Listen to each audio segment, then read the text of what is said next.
6 o'clock, we will call the meeting to order for October 19th, 2023. Councilmember Howe. Present. Councilmember Hyman. Present. Councilmember Jackson. Councilmember Worth. Here. Councilmember Wright. Present. Vice Mayor Riffle. Mayor Malpajo. Here. This evening we have our prayer and pledge by Councilmember Worth. You bow your heads with me. Heavenly Father, we come to you today to pray for you for a couple of things, because with what's going on in the world, there's probably a lot more prayers that you need to address and answer than us 7 lucky folks up here. However, Heavenly Father, we do ask that you guide us not only in our leadership here on this council, the decisions we make up here, but the decisions that we make in the community, because they make a significant impact, on people's lives. Also, Heavenly Father, that every decision that we make up here, if we agree on everything, Heavenly Father, we just hope that you, allow us to, celebrate that and grow our, bond and our working relationship up here to get more things done. And the things that we disagree on, Heavenly Father, we hope that you could provide us this experience to learn and grow and understand one another a lot better in a civil manner. But most importantly, Lord, we ask as we leave these chambers tonight that you help us strive to be a reflection of your Son's love in the world, because that's the most important thing. In Jesus' name, amen. Amen. I pledge allegiance to the flag of the United States of America and to the republic for which it stands, one nation, under God, indivisible, with liberty and justice for all. This evening we have several presentations. Councilmember Wright is going to be presenting a proclamation to Melina Corbin. And yes.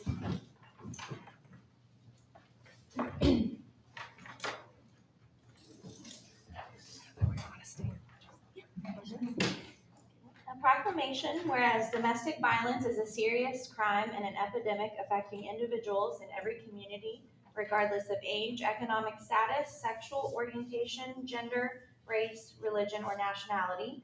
And whereas the 2023 Domestic Violence Awareness Month theme, Every Eye Knows Someone, strives to highlight how common domestic violence is and that it is more than physical violence. And whereas in just one day across the U.S. and its territories, nearly 75,000 victims of domestic violence sought services from domestic violence programs and shelters, and whereas the impact of domestic violence is wide-ranging, directly affecting individuals and society as a whole here in this community, throughout the United States and the world. And whereas racism, homophobia, transphobia, ageism, and discrimination based on physical ability, nationality, or other factors help to perpetuate domestic violence and make finding safety even more difficult for some victims. And whereas victims of violence should have access to medical and legal services, counseling, emergency and transitioning housing, and other supportive services so that they can safely escape the cycle of abuse. And whereas domestic violence impacts millions of people each year, but it can be prevented. Preventing domestic violence requires the collective voice and power of individuals, families, institutions, and systems, each whose number one thing adds a valuable and powerful component to transforming our communities. And whereas we encourage domestic and sexual violence victims and their families to seek assistance from appropriate victim services organizations such as Hope Incorporated. Now therefore, from the Mayor of the City of Clarksburg, James L. Malpajo, do hereby proclaim the month of October 2023 as Domestic Violence Awareness Month in the City of Clarksburg, and urge all citizens to work together to eliminate domestic violence and to support the efforts of Hope Incorporated. Thank you so much.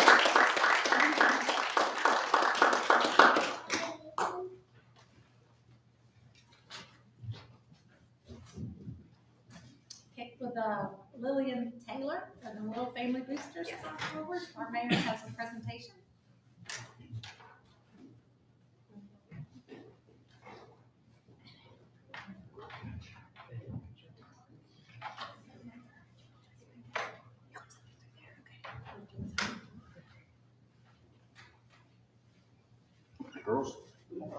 are you? Good. Are you nervous? Why are you nervous? I don't bite.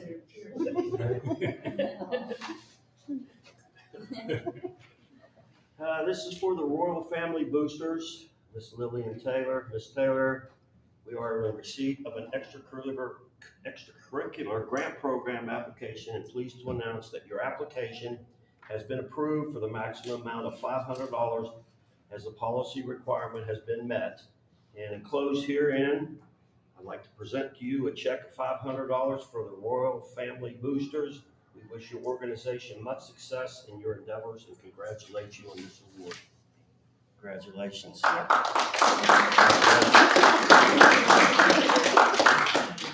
you. Thank you. You're welcome. You want to say anything?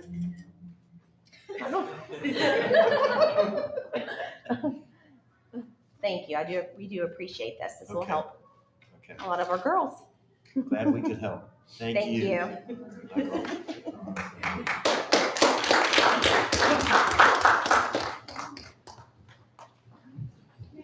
just asked from the first proclamation, if they can come forward so we can get some pictures of you with them as well. Sure. Thank you. Paul, if you wouldn't mind grabbing a couple pictures. And because you presented this. Thank you. Yes. No? You gotta stand up, they're taking Thank you pictures. so much.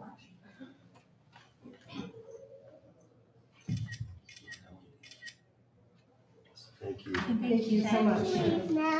Yeah, I think we're good now. Mayor and Sarah Dick. Okay, at this time, Mayor Malfato and Councilmember Hyman have a presentation. I'm out of breath, I'll take the steps. So tonight we have a certificate of appreciation for Family and Marital Counseling Center here in Clarksburg. Family and Marital Counseling was started in Weston in 1993, expanding to an office in Clarksburg in 2011. Now located at 613 West Pike Street, Family and Marital Counseling is an outpatient behavioral health practice serving children and adults. The practice aids populations with depression, anxiety, substance misuse, ADHD, relationship issues, and et cetera. Clinicians include Molly Strait, Helen Woodyard, Jerry Schmidt, and Don Worth. Dr. Worth has been a practicing family counselor and psychologist for over 37 years, and along with his lovely wife, Neelam, they own and operate Family and Marital Counseling. Dr. Worth developed an in-school program for ADHD, wrote a self-help recovery guide, and recently edited an anthology documenting the human experience of the pandemic. Dr. Worth gives presentations across the U.S. on an alternative to the medical model for recovery that is relationally based and gets away from viewing people as addicts and somehow different from those with other illnesses. His self-help recovery guide, Opioid Free 123, a self-help guide to recovery, offers people step-by-step recovery exercises based on his model of recovery. Dr. Worth's books are available at the Clarksburg and Weston offices, Julio's Cafe, and Amazon. On behalf of the city of Clarksburg, I'd like to present you with this certificate of appreciation. This certificate is presented to the Family and Marital Counseling Center, owned and operated by Dawn and Elam Worth. In recognition and sincere appreciation for your 12 years of business in the city of Clarksburg. Thank you for being an integral part of the city's unique small town charm, enhancing our community that so many can proudly call home. Congratulations. We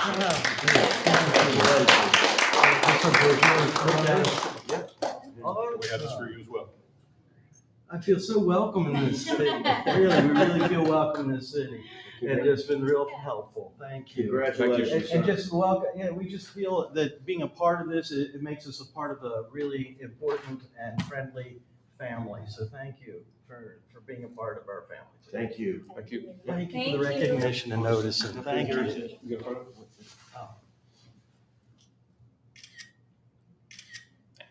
Congratulations.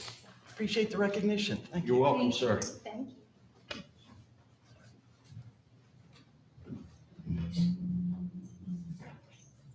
Okay, with the Smithsonian Jazz Masterworks Orchestra, we just wanted to mention that this evening because they will be at the RG on Friday, November the 3rd at 7 p.m. and will feature some West Virginians as part of the orchestra. The November 3rd performance features special guest Sharon Clark The orchestra, with its 32-year history, is one of the crown jewels of the Smithsonian's National Museum of American History. And again, we're honored to have them at the RG. We're going to have a banner up to welcome them, and there's also going to be more information available, which is probably already available on our social media sites and the RG site. So we hope everybody plans on attending that. Approval of the minutes of the regular session, October 5, 2023. Mr. Mayor, I move we approve the regular session minutes of October 5, 2023 as written. Got a motion, we have a second? Second. All in favor? Aye. Aye. All opposed? Motion carries. Petitions, communications, and public hearings. I don't believe we have any. Wow. City manager's report. So we'll start with the city parks. They've changed the hours at the pickleball courts because of daylight savings. They've completed the 3-phase electrical panel update. There's a number of events throughout the city for Halloween, and there's a trunk or treat on Saturday the 21st from 6 to 8. The first 200 kids receive a goodie bag for the event, and there are over 50 vendors participating. There's been improvements to Frank Gloria. Those include the replacement of turf at the home plate, as well as the pitcher's mound and second base. The concession stands were broken into last week, and unfortunately there was damage and goods being stolen. That is being worked on to install cameras and to fix those. There's a 52-team soccer tournament this weekend as well, and maintenance continues to happen. Under code enforcement, there's been 24 building permits totaling almost $6 million, and there's a number of other violations, court cases, condemnations, demolition orders. Underneath that, animal control, there's been 12 calls that have been referred to Harrison County. City engineer projects are listed below as well. Those are all moving along, and there's been 17 new complaints. There's also been re-inspections, see-click fix, trash can notices. The rent-a-car and Little Caesars plans have been approved. Dollar Tree has submitted plans for review, and a number of other things that have happened under the code enforcement department. Under economic development, they're working with the park board on land and water conservation fund grant applications related to a few projects that council is going to be speaking about in the near future. Winterfest planning activities have begun. It's occurring on December 1st and 2nd, and you can go to the CBB for more information. The historic Glen District hosted the successful bourbon and vinyl event on October 6th, with proceeds funding a planned bocce ball court in Glen Elk. The Economic Development Department is also working with finance to evaluate the Hughes Avenue parking building operations and occupancy. And then a database has been established for all municipal registered businesses, and that is going live online, which is a great feature because it shows all the businesses on a map in the city. You can click it to get to their website and their address and contact info. The finance department, so sales and use tax for the third quarter of 2023 has been received, and it was just over 1.2 million. The fire department's in the process of hiring a new firefighter. A number of firefighters participated in the mock disaster at the regional airport, and that the reminder that October is Fire Prevention Month. Under the police department, congratulations to Sergeant Tasha Cox on her promotion to sergeant this month. And the police department will be conducting a written test on Saturday for new police officers. And the police department will be taking part in the National Drug Take Back with locations at Walmart, Sam's Club, Walgreens, and the back parking lot of City Hall. You can dispose of expired and unwanted prescription medications.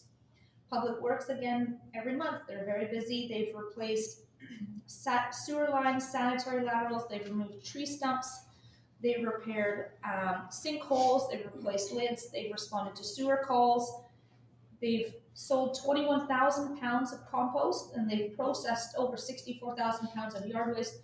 Currently, there is the fall cleanup going on throughout the city. If you need to know when your street is on the list to be completed, please go to the city website.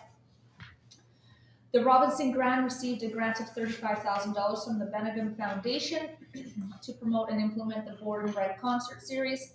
Heritage Winds is from the United States Air Force Band, and they will be performing a free concert on October 29th. Details are on the RG website for any of the events that they're hosting.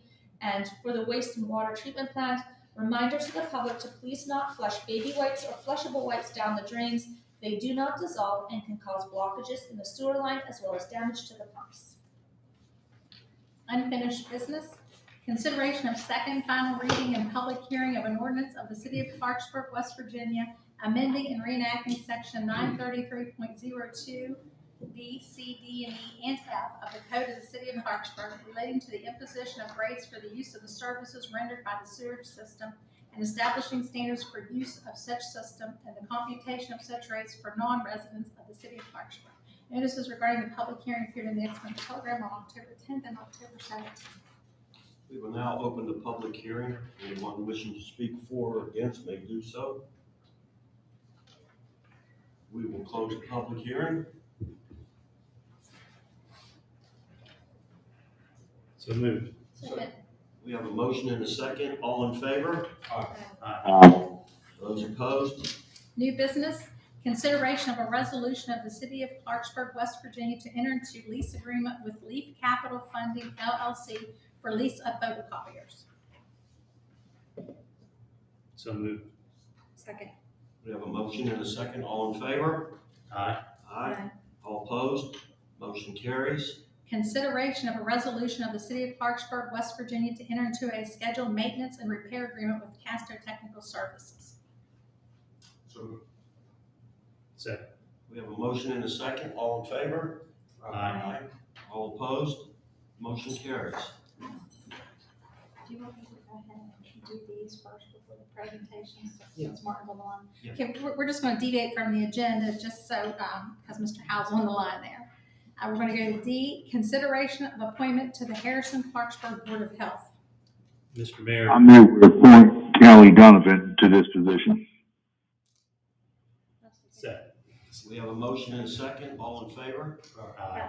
All opposed? Motion carries. Consideration of appointment to the Central West Virginia Transit Authority.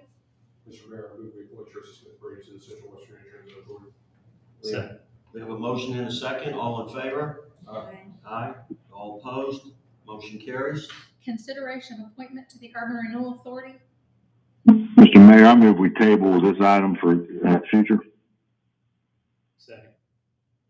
We have a motion and a second. All in favor? Aye. All opposed? Motion carries to table. Okay, back to item C, the MS4 presentation by Mr. Stranko.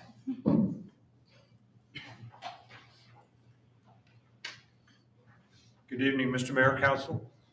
I'm tag teaming this with the city engineer, Mr. Brown, who will weigh in at an appropriate time. He's also going to work the machine. So, as you know, I'm the counsel for the sanitary board. Your sanitary board has asked me to visit with you and talk about the MS4, which it's a government acronym. We all love them. This stands for Municipal Separate Storm Sewer System, which is really another important utility, public utility and public infrastructure that we operate here in Clarksburg.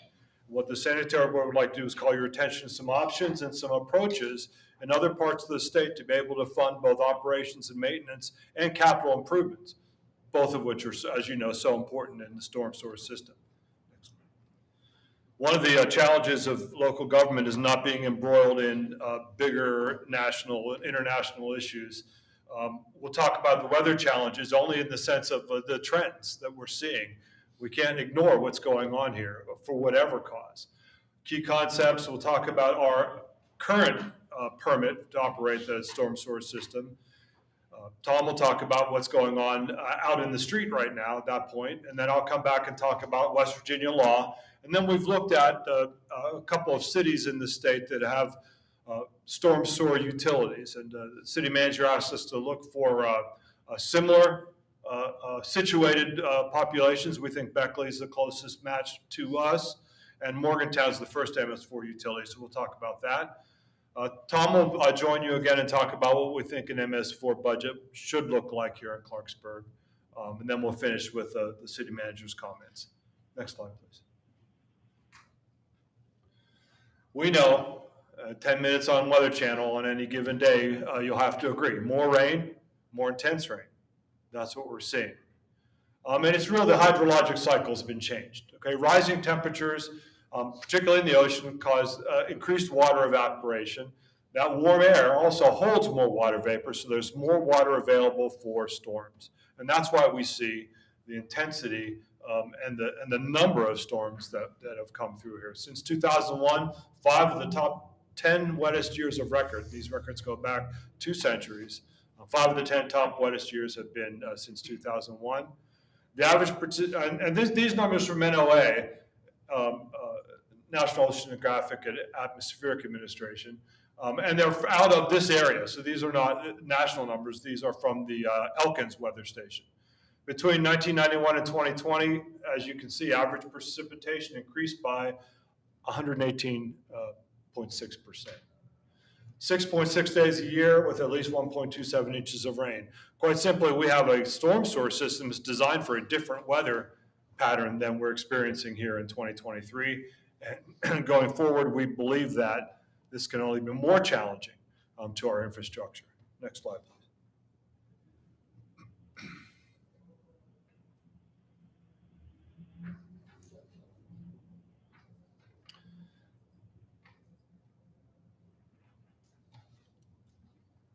Need help. Well, while we're waiting, we have an MS4 permit, and that is issued by the West Virginia DEP, and we're regulated to accomplish a number of tasks on that MS4 permit. This is an interesting public policy issue. There we go. Because what the feds have done with the Clean Water Act and then through the DEP have issued these NPDES permits is manage essentially our stormwater management program, which is that second definition. You have this in your takeaways, but the management program are activities associated with the management and operation of the system. The system itself, the key definition is on top there. Anything that conducts stormwater over land and into the receiving stream is part of our MS4. As you see that, inlets, conduits, corals, outlets, channels, these are all things, drainage easements, streams, catch basins, these are all things that we're responsible for in the operation of our stormwater collection system. So there's a stormwater system and a stormwater management program. Next slide, please. Here's just you know this better than I do, but the blue boundaries of the watershed. And we'll see in a minute what the city is responsible for and what we can take responsibility for. The red is the city limits, drawn by somebody with a drinking problem, I think, but that's the city limits. The yellow is the West Fork, and the tan is the Elk. And those are obviously our 2 big water sources and contributors in our watershed. So that's what our city watershed looks like. Our MS4 permit has, as I mentioned, has these 6 tasks that we have to do and report on annually. And the city manager has been taking care of this. So we are now in compliance with each of these. These are not system issues. These are program issues, as you can see. Public has to be educated on what's going on with stormwater. We need to find those illicit discharges out there and control the runoff from new and developed properties. So this, we've already got this permit. It expires in 24. It'll be renewed, I should say, in 24. And we are currently meeting those minimum control measures in the permit. So what does our MS4 system look like? Well, I defer to our esteemed and experienced city engineer who will tell you about what the MS4 system looks like right now. The MS4 system right now is what I would term in engineering terms is probably a DDAF. It's either in failure or it's awfully close to it.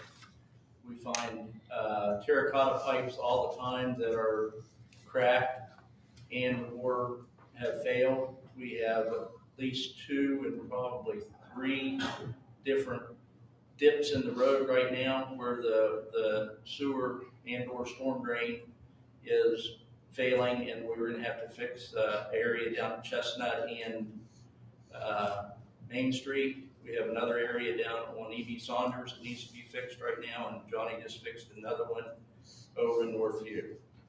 So, you know, it's failing, and so we need to do something.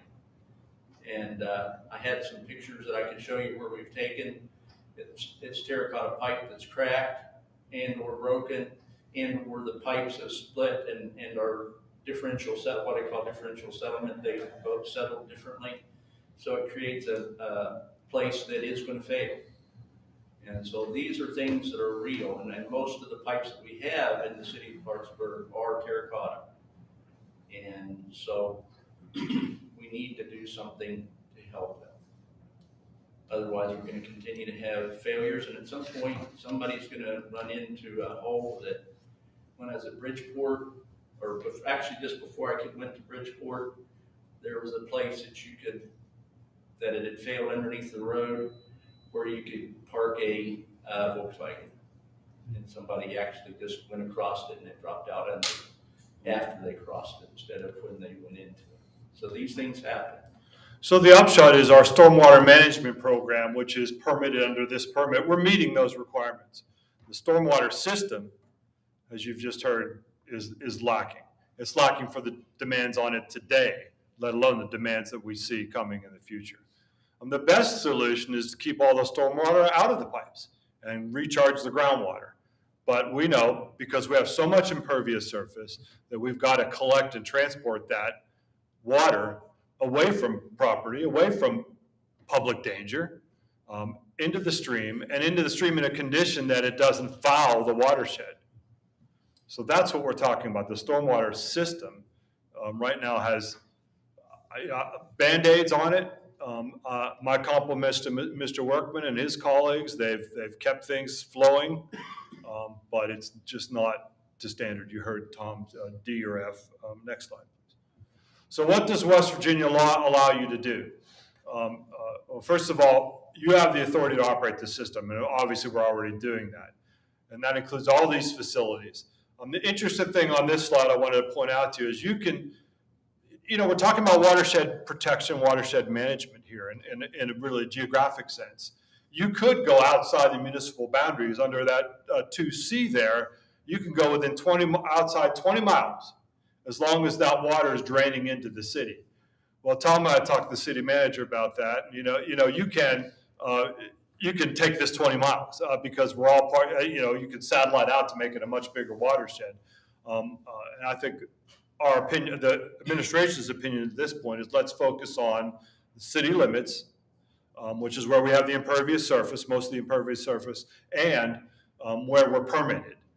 So that's our recommendation, but I'm not suggesting that's what council should do, because you can take the entire watershed, what we would define as any place where the water runs into our stormwater system. And Tim, could you clarify for council, part of that decision in starting out with just Clarksburg is that if we expanded, we would really be required to do work outside of Clarksburg as well. And that's what the decision right now, or recommendation is to just stay within the city limits. Excellent point, thank you. Next slide. How does the law say these stormwater utilities should be governed? They are governed by the sanitary board. And there's really no option. It's clear, as you can see, that the sanitary board governs any works, which includes stormwater works. So your sanitary board would be also your stormwater utility, not a governing body. It would be governing the stormwater utility. You are the governing body. Next slide. How do we get cash flow? Because that's what we're talking about here. That's what it always is, the bottom line. You're in that business, and we've got to have cash flow not just to meet our O&M requirements, but to bond out to meet our capital needs as well. Tom talked about major pipelines that need to be replaced. You have the power to establish just and equitable rates. As you can see, those rates are paid by the owners of each lot, parcel of real estate, or building that uses the stormwater system, which is everybody. Because everybody, unless you can prove that every bit of water that hits your property stays on your property, you're using our stormwater system. You're driving on city streets, you're using our stormwater system. So you can set these rates, and although the state code doesn't talk about this, the normal protocol is the same as the sanitary board, which is the sanitary board would make a proposal to you for an ordinance. You would review that ordinance and either enact or not. And as an aside, we are self-regulated here. The Public Service Commission has no regulatory authority over this enterprise. It's totally regulated by a city council.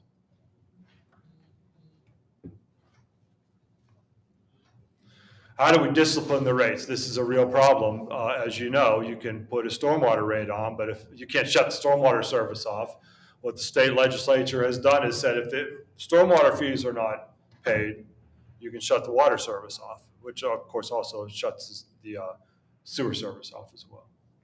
So it's a draconian measure, but one that we found across the state is necessary to discipline the collection of fees. Particularly if you bond out the cash flow, you've got to tell the lender that we've got discipline to make sure that we get the money and we need to make our debt service payments. So the only way we're going to be able to fund capital projects is with this kind of rate authority.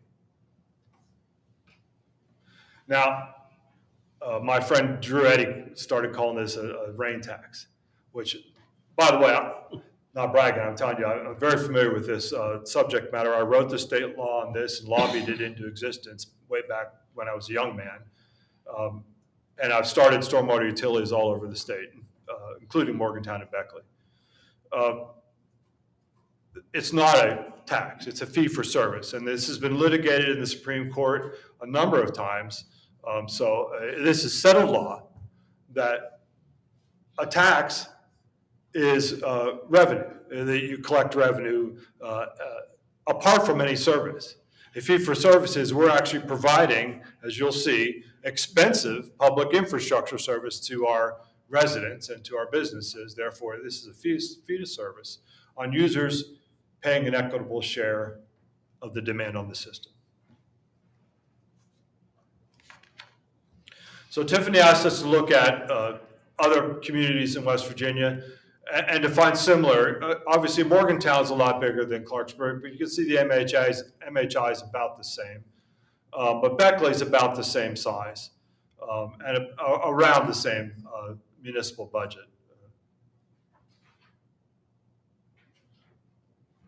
Morgantown Utility Board runs their stormwater utility, and they have 15,460 customers. And you can see the service rates up there on the screen. Beckley has 10,500 customers. You can see their service rates as well. Let's talk about rates for a minute. If you're interested in enacting a rate, how do we do that? Well, what places demand on a stormwater system is impervious surface.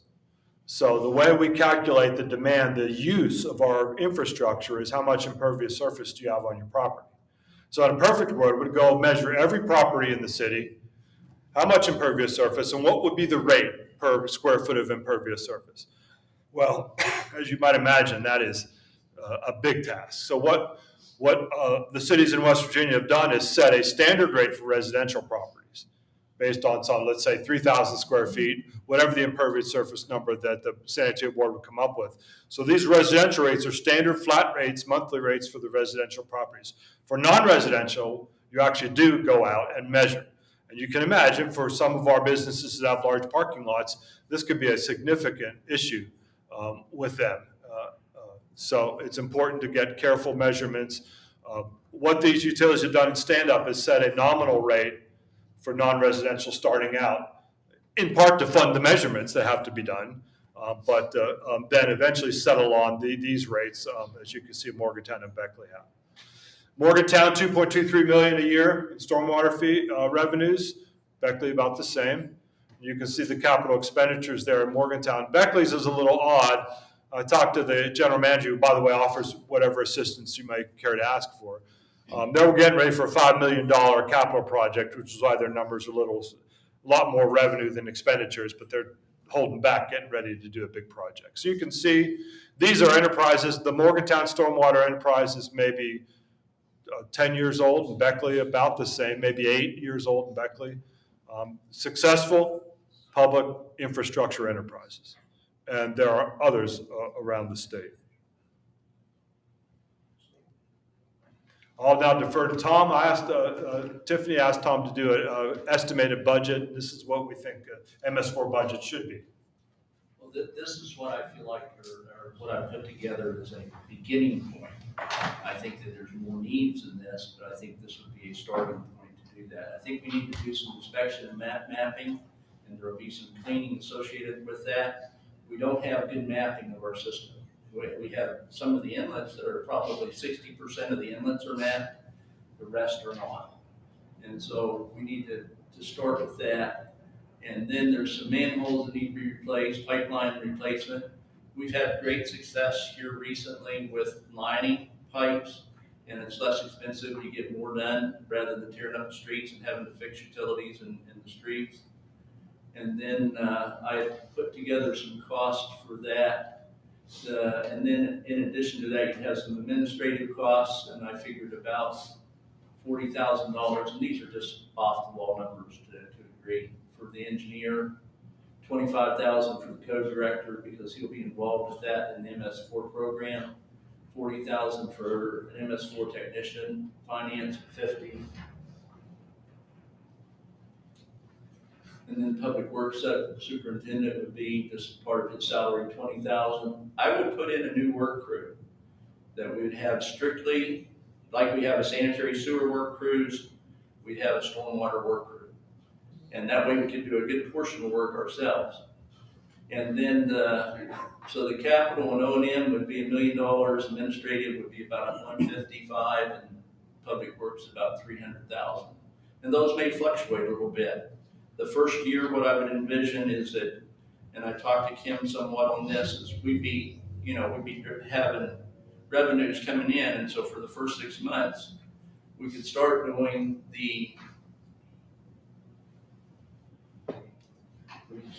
inspection and mapping fairly quickly. And then we should probably look at, start looking at hiring that extra crew and also buying some equipment with that first year so that we could outfit the crew. And then the second year, we'd still probably be able to do a small project. And then the second year, we would probably be able to do somewhere in the neighborhood of $450,000 to $600,000 projects. And just for informational purposes, this year, we're spending about $50,000 on engineering for MS4 to help us to keep up with the permit. We're spending about $75,000 on materials, and we're spending probably close to $470,000 on projects. Part of this Switch Council, part of the Milford Street project that you all had designated ARP funds for is part of that. Otherwise, we would be, I think Kim had said the other day, we're getting really low on our R&R account in the sanitary sewer. We would be in a negative if you hadn't done that at this point. So there's real needs, and their emergencies is what we're fixing now. But there's a real need to get ahead of the emergencies and start doing some maintenance. Thank you, Tom. I don't want to put too fine a point on this, but right now this is all being paid for by sanitary sewer revenues. We have plenty of demands in sanitary sewer. We could spend every one of those dollars, as you know. Really the concept is the customers are also using our MS4. They should pay for and help to repair that system. I lost our video here, but we're almost done. You have I think you have a takeaway handout that you can look at. I tried to put all the resources and Tiffany also has the electrons if you wanted to see the PowerPoint. I'm sure she'd be happy to send it to you. But there are plenty of other West Virginia stormwater utilities besides the two we benchmark. Every Class 2 and Class 1 city is doing it right now, I think. I'll get you guys copies. There we go. There we go.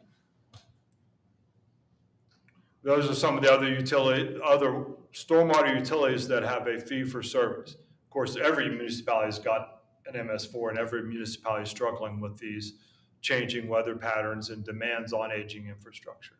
And that's what we're here to talk about. So that, Mr. Mayor, concludes my presentation. I'll defer to the city manager for her comments and see how we go forward. First, thank you, Tim, for the presentation and the work from Kim and Drew and Tom on all of this. So I believe we are the only one that that doesn't have a current fee structure for MS4. And there, as Tim mentioned, there is a real concern that right now we're using funds from sewer to do what is actually an MS4 project. or MS4 work. Also, for clarification, when we charge this fee for service, it cannot be used in any other department for any other project. It can only be used for MS4 work that falls under the state parameters that are set out. This is critical to the community to get this completed so we can start having funds to actually take care of these rain events and the storm water sewers and everything else that goes along with it. Also, the numbers that you saw in there for staff, those would be based on the percentage. Like if the director of public works, if 32% of his time is spent on MS4, then 32% of his salary would come out of MS4. So you're not pulling that from the general fund anymore or personnel. So all that would be worked out under that program as well. And we really just wanted to open it up to council to ask questions. Yes, I have a few questions. So my first question is, what is our current percentage right now of stormwater and sewage separation within the city from our combined system? We're probably, and this is just well. Tom, could you come up to the mic? Would that be all right, please? Thank you. We're probably at about 30% where we have done through phase 4. And we're in the midst of doing a phase 5 project, which will separate the stormwater on Main and Pike down to about where Wendy's is, and do some sewer work there as well to fix an issue that we have, and also separate in that area. And then phase 5B is to start where we had finished there just above the Catholic Church, and take one up and take some of the water from Ohio Avenue and separate it, as well as there on Pike Street. So, so with that said, now our current combined system right now, okay, so 70% of all runoff in the city is going into the combined sewer sanitation system. Then it goes straight to the sewage treatment plant. What is the capacity to currently right now to treat that water? Are we, even during major rain events, is that system becoming overwhelmed? At times, the system, at a really high rainfall, it becomes overwhelmed. But a lot of that, because of the CSOs, is going where the sewage is diluted and goes out through the CSO, so that a lot of that goes straight to the river. I mean, it's diluted, but it's still sewage that's going to the river as well. And that's not a practice that we really want to continue doing. No, that's part of why we're doing this. Yeah, that's why we have a permit on the other side to eliminate CSOs, and that's why we're spending. And so does the MS4, with this MS4 funding, help go towards stormwater sewage separation? We would be first fixing our storm drainage problems. Okay. But in addition to that, it would allow us to take more of the storm drainage off of the roads that are now either undersized or not totally functional. It would allow them to pick up more, which would eliminate part of the water going to the combined sewer system. Okay. So I guess the combined sewer system in itself is also stormwater sewers. It kind of works hand in hand. That's what I'm getting from this. So once we say we complete all the phases, okay? So we have 100% stormwater sewage separation system in Clarksburg, which probably costs hundreds of millions of dollars. But say if that happened, how do we manage and control a lot of the contaminants coming from gray water or other industrial sites or commercial sites from just draining in our storm drains and going straight into the river? The phase 3, which is going to be the next phase, they've from 2019 through 2023 to extending to February 2024. We're still under the phase 2 MS4 program. Okay. And the phase 3 program may address that somewhat. They're still working on that. That is a good question.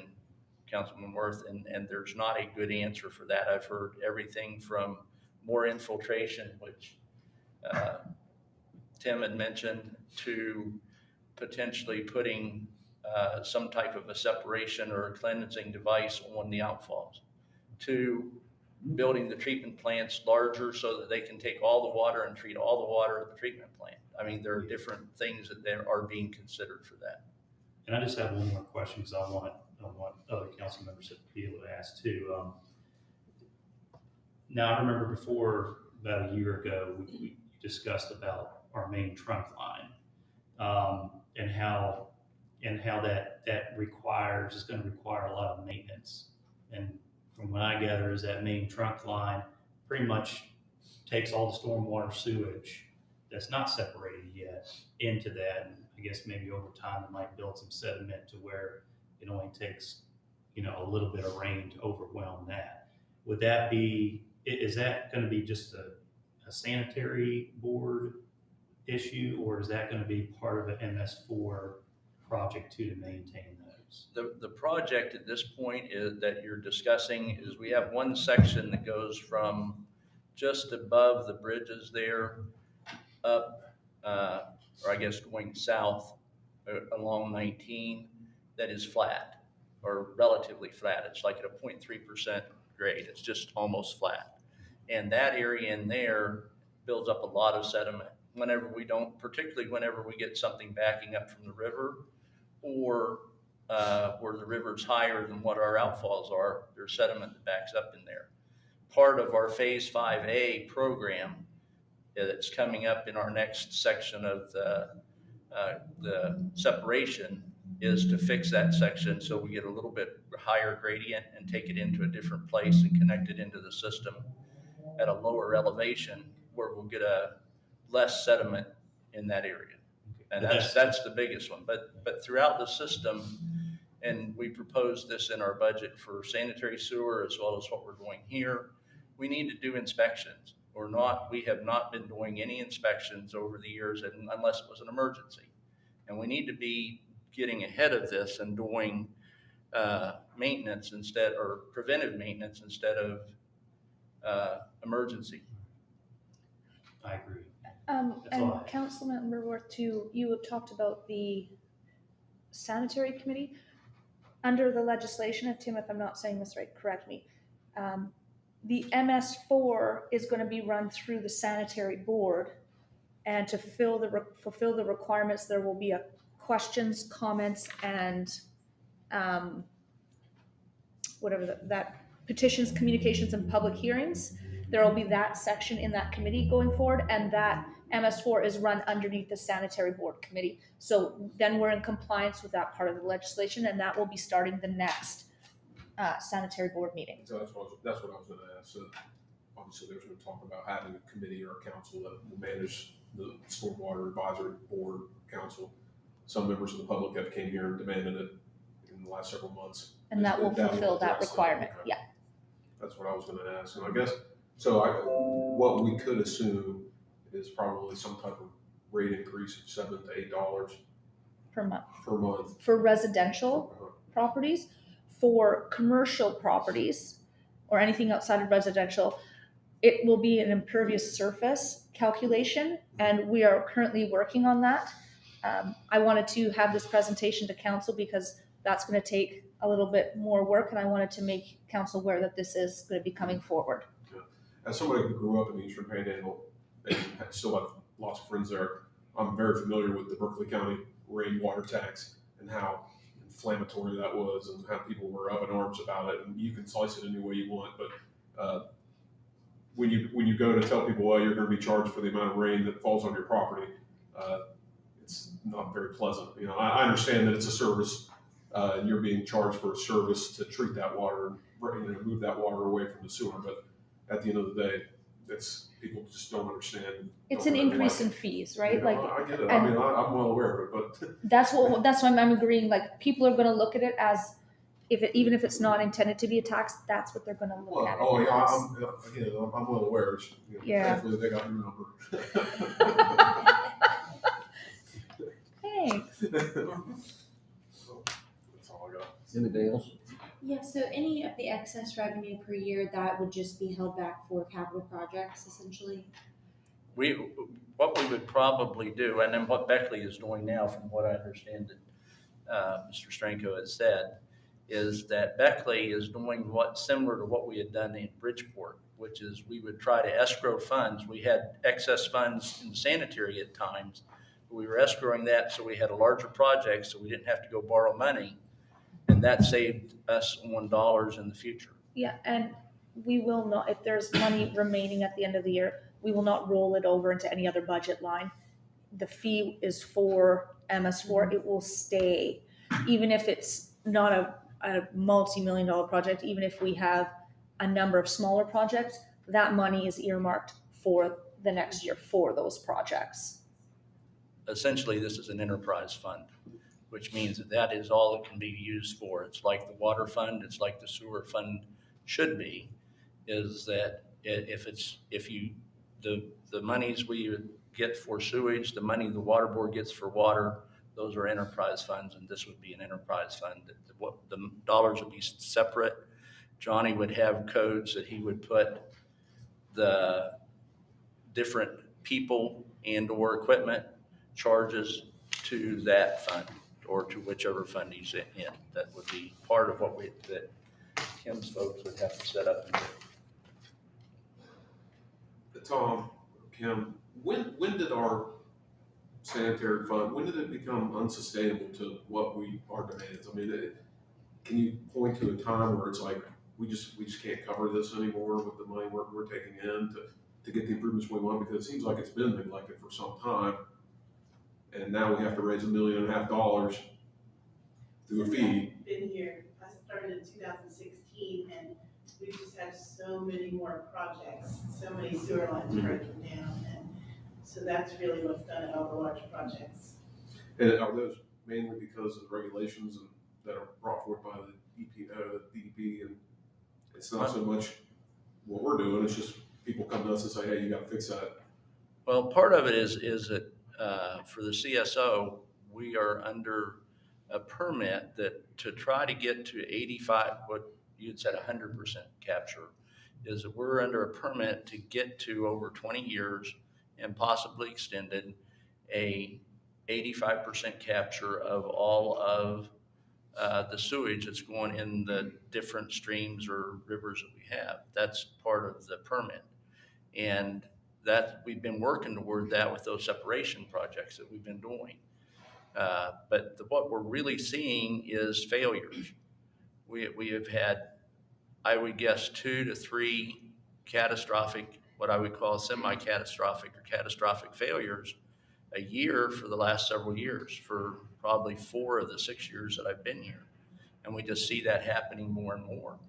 And a lot of it's attributed to what Tim had said with regard to our rainfalls are getting heavier. We are getting an increase of downpours where you get maybe 2 inches of rain in a half hour. And that overloads everything.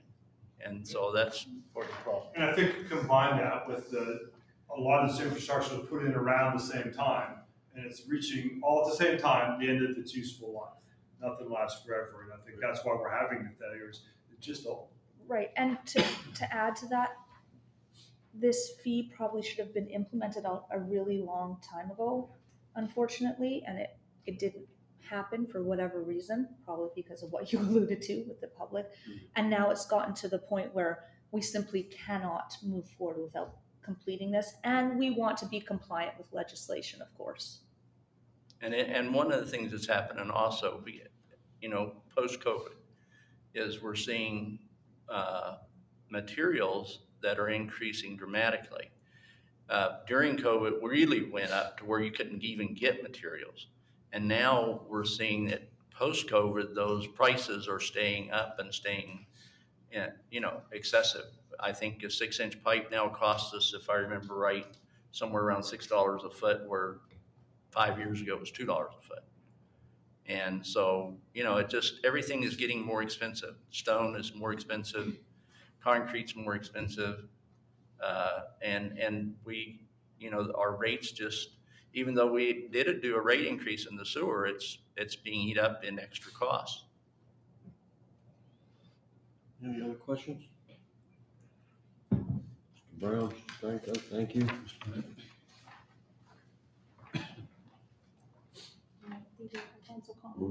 Council comments? You want me to go first this evening? All right, well, I thank the few folks that came out. I thank both of you guys for educating us on this. This is a very eye-opening issue. Although my eyes been open about it for, since I've been on council. I'm just going to say right now that I think we're at the fiscal cliff. We're literally looking down at the fiscal cliff right now with this infrastructure problem. And, and I know it's hard. It's hard to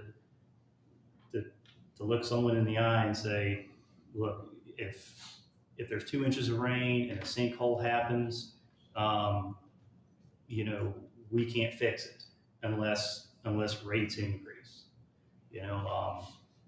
but, like we were told tonight, we're looking at about 130 years of infrastructure underneath of us, and its use, it's terracotta clay lines. Any kind of disturbance in the earth, after a while, that stuff's going to break. And it's going to take some. I guess I'll just say it straight out. It's just going to take some real leadership, I guess, to make some tough decisions on how we're going to fix that. Because if we don't, we're staring down at the fiscal cliff right now with this infrastructure. We're about out of ARPA funds to be able to supplement that. And the last thing you want is to continue to acquire bonds that you have to pay on for 30 years. That will affect your budget. So I hate to be the doom and gloom about that, but that was pretty much the last thing spoke about on the agenda. There were other great things I thought, especially the city manager's report. This is the positive stuff of where all the work in the city gets done. Especially with our public works, they always dominate a page or two. Our police department. Sergeant Tasha Cox being promoted as sergeant, having leadership in the police department, especially in those ranks, is so important, especially with the new folks coming in. That leadership and guidance, really makes an impact when it comes to public safety. So these are good things that are happening. And although we're going to have some tough decisions when it comes to our infrastructure, in the future, but, at the end of the day, tag we're in. So that's all I can tell you. But other than that, also want to, I know I'm jumping around, but also want to congratulate the Robinson Grant for getting the $35,000 Benton Foundation grant to promote the Born and Bred concert series. That's really important because, you have a lot of local, local singer-songwriters and artists that this is an opportunity that they could utilize a Robinson Grant. These are folks that are invested in First Fridays, that are singing practically for free, and I think, being on the stage at the Robinson Grant, and there's some funding for that, I think it's going to help a lot of our local musicians too in our hearts. So other than that, that's all I got. Wish everybody a great and happy weekend. Thank you, Councilman. Ms. Wright? Yes, I'd also like to thank Tim and Tom as well for your presentation. It was very informative and something we've been getting, as Councilmember Hyman mentioned, we've had people come in and ask questions about this topic, so it's good that we've become informed about it. Not the best situation, but I think we are going to have to make some tough decisions moving forward. I'd also like to congratulate Sergeant Tasha Cox on her promotion as well. I think that's wonderful, and I wish her all the best in her new role. I also spoke with Tina Yoke today about the Winterfest coming up, and she is interested in having some more vendors and some more activities there. So if anyone has any ideas or thoughts behind that, I would reach out to one of us or to Tina herself, and we'll really try to make that a great event for December. And I think that's about it. I hope everyone has a great weekend. So thank you. Thank you, Ms. Wright. Mr. Hunter? Well, I'm glad Mr. Worth was the bringer of the doom and gloom this week. You're welcome. Makes my job a little easier. So I'll start by congratulating Sergeant Tasha Cox on her new promotion. Want to remind everybody that we have trunk or treat this weekend at the AMP. I was told that if it rains, it'll be moved to the practice facility at Franklin or the Clarksburg City Park. Other than that, have a great weekend. Oh, thank you for Tom and Mr. Brown and Mr. Stranko and their eye-opening report on the MS4. I'm sure we'll find a solution for it. It's just going to be a little difficult, but other than that, have a great weekend. Well, Martin, Mr. Howe, you have anything you'd like to say? No, I'm good. Just in the future, if we get a copy of the presentations, typically before the presentation happens, so we can review it, it'd be helpful. But if you can get one for me to put in my box, that'd be greatly appreciated. Thank you, Councilman Howe. Well, I'm last, as always. I want to reiterate what everybody else said and thank Tom and Tim. It's the world we live in. Everything's gone up. You used to get gas for 25 cents a gallon. Now it's $3.19. I saw it today and I was really surprised because on the other side of town it was $3.40 something. So, I agree. It's not a tax. It's a fee that we have to implement.